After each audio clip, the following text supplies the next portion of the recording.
The Incom T-65 X-Wing is the fighter that killed the Death Star. And if you're not down with that, we got 2 words for ya.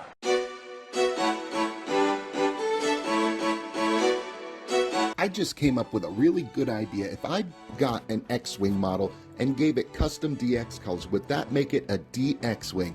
Yeah, I'm back with these dumb jokes. And take a look at my Nerdvana.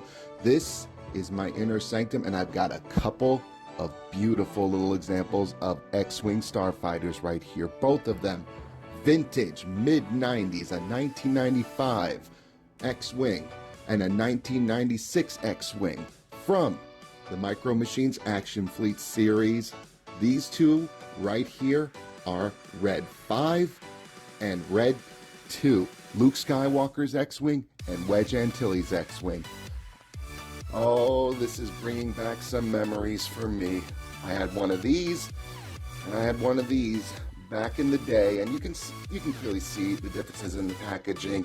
The silver lettering right there, that's the 95 Luke Skywalker X-Wing, and that one right there with the golden logo right there, that is the 96 Wedge Antilles X-Wing. And we are going to be unboxing the 96 Wedge Antilles. The Luke Skywalker one, nope, that one is staying in its box. We're unboxing the Wedge Antilles one, and we're going to have some fun doing it.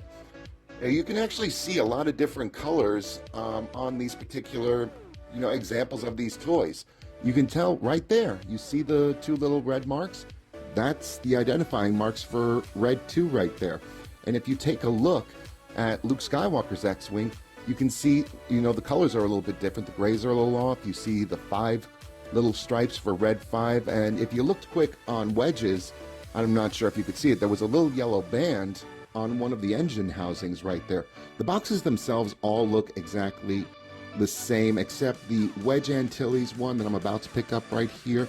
You see on the bottom, that's part of the Series 2 release, so there were some different ships listed on that particular box right there. And the condition, why I'm opening this one, you can see right there, the glue has come undone. So the Luke Skywalker X-Wing is absolutely perfect. And the main reason I'm unboxing as well, camera angle right here, you see I've got a ton of Star Trek ships right there. Star Wars is not really represented well in my collection, so I really need to get some more Star Wars swag in there. We're setting aside the Luke Skywalker X-Wing, and here comes the Wedge Antilles one. By the way, guys, this is a brand new point of view style of shooting I'm going to be trying, so list a comment below if you like this or if you think I should go back to the hard camera version. I just want some feedback on that one. And of course, my Microtech knife opens it up really quickly. Opening up on the top, then surprise! It's not just a double sealed on the top and bottom. Look at all that art right there. And you see right there, what I pointed out right there was the copyright date. That's how you know whether or not you've got a vintage or a modern reproduction.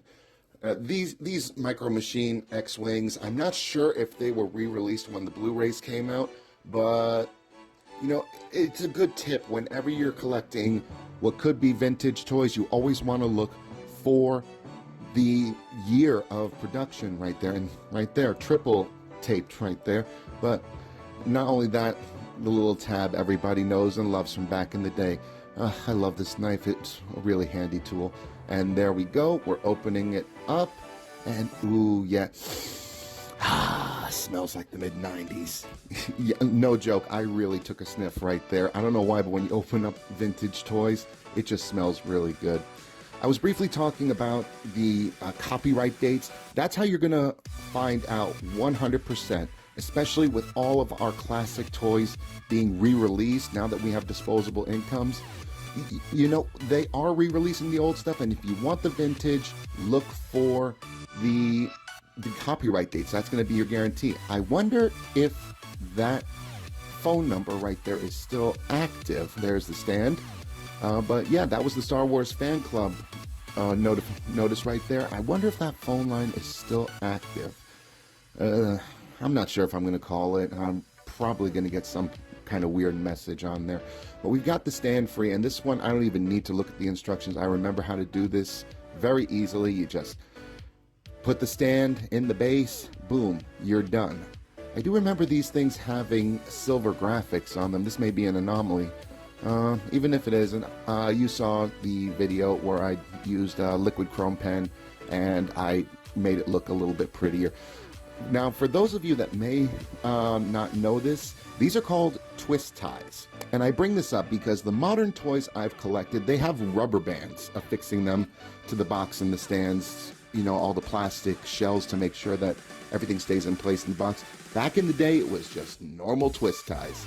And as any of you classic collectors and old school collectors will tell you, when you were undoing the twist ties, you had to be very careful, because if you just undid them and tried to yank, 1, 2, 3, we've all done that, and we've all broken a toy at one point. You have to finagle it out, especially something like this X-Wing, because they used to wrap the twist ties around it just to make sure it would be anchored more. But there it is. Red 2 is released from its packaging, and this is bringing back a lot of memories for this collector right here. Just looking at it, I have so many childhood memories of bringing this to school and, you know, reenacting battles with my friends. You know, looking back, I know for a fact I had Wedge Antilles X-Wing, and a couple of my buddies had Darth Vader's TIE Fighter. We didn't care. We didn't care. Any X-Wing you had was Luke Skywalker's X-Wing. And right here, I'm trying to get the shroud cover off, because right there the cockpit opens, and it's kind of difficult to see in this video. I should have held it up to the camera better, but there are little stickers in there that are showing absolutely great details for the different computer controls and all of the gauges. Now, in this particular picture frame, you can actually see the yellow band on the engine housing that I was mentioning before, and that's because Micro Machines actually went through the trouble of, when they released these X-Wings, they made sure the liveries were different on each one. And if I ever unbox the Luke Skywalker one, you're going to see different patterns on it.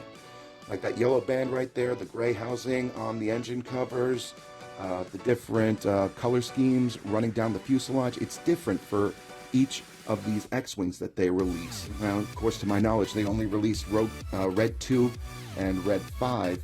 I'm sorry, I almost called them Rogue 2 and Rogue 5. I was a huge fan of the Star Wars Rogue Squadron game on the N64. I used to love that one. And there it is. The gag is back. I just dropped R2-D2. And that's why a lot of these, you know, Micro Machine and a lot of toys with smaller features, that's why when you get them complete, they're worth something, because it was just so easy to lose stuff.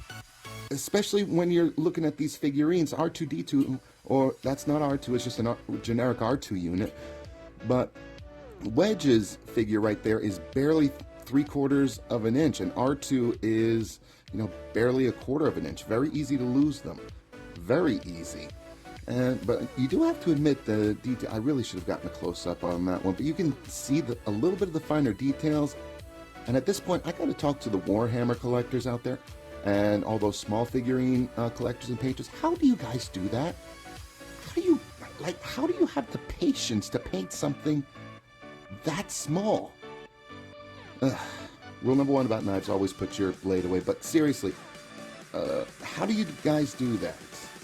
How do you guys paint such small details on there? I'm a Gundam builder, and even I'm having trouble with finer details. Just post a comment below and just give me some advice on that, because it'll make my Gundam painting a lot easier. Now, this slot that's in the stand, that was in case you didn't want to display the figurines in the X-Wing, you could put them right there. And see, that's how easy it is to lose them. It is that darn easy. Now, you saw a little hole on the bottom earlier. I'm not gonna try and force the hole into there. What I'm gonna do is I'm gonna shave down the little peg that's on the stand right there, and I'm just gonna make it a little bit easier to slide in. I'm gonna do that later, because I don't want to damage the X-Wing, because it's all this. I'm not gonna lie, this time in the 90s is right when toys started shifting from die-cast metal parts to molded plastic, and you know, some of them were, even back then, made very cheaply indeed. There are a couple of anchors right there on the, what do you call them, the laser cannons, and that's keeping the S-foils closed. So I had to take these off very carefully because you could see a little bit of bowing and a little bit of bending in those laser cannons right there. I mean, still, it looks good seeing them open.